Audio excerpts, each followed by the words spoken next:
What is the difference between the Union and the Confederacy? Have you ever wondered what set the Union and the Confederacy apart during the American Civil War? Understanding these differences is key to grasping the conflict's dynamics.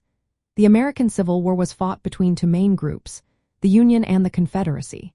The Union, often called the North, included 20 states that remained loyal to the United States.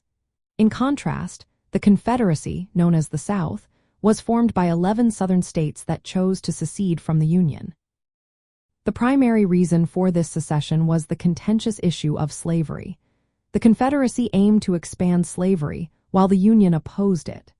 This disagreement was not just about ethics, it was about the future of the nation. Economically, the Union had a robust industrial base, focusing on manufacturing and trade. This industrial strength allowed the Union to produce weapons and supplies efficiently. Meanwhile, the Confederacy relied heavily on agriculture, particularly plantation farming, which depended on slave labor.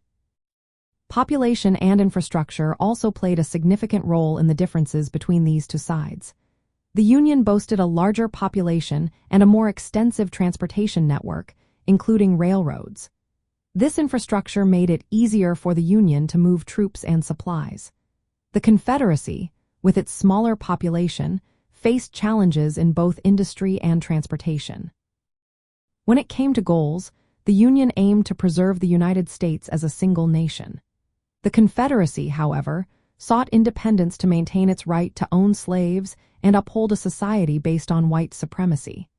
Politically, the Confederacy's secession was rooted in its belief that states had the right to govern themselves, especially regarding slavery. The Union viewed this secession as a threat to democracy and national unity. Leadership also differed significantly. The Union was led by President Abraham Lincoln, who was firmly against the expansion of slavery.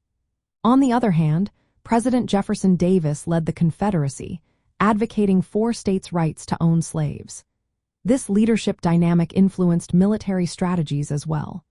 The Union's industrial advantage allowed it to supply its military effectively, contributing to its eventual victory. The Confederacy, despite having skilled military leaders, struggled with resource shortages. The social impact of the war was profound.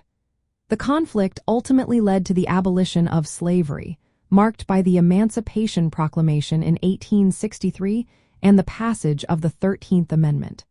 This amendment formally abolished slavery across the United States.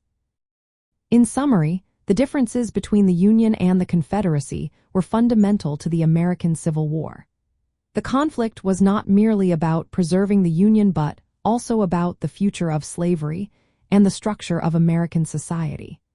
Understanding these distinctions helps clarify the motivations and outcomes of this pivotal moment in history.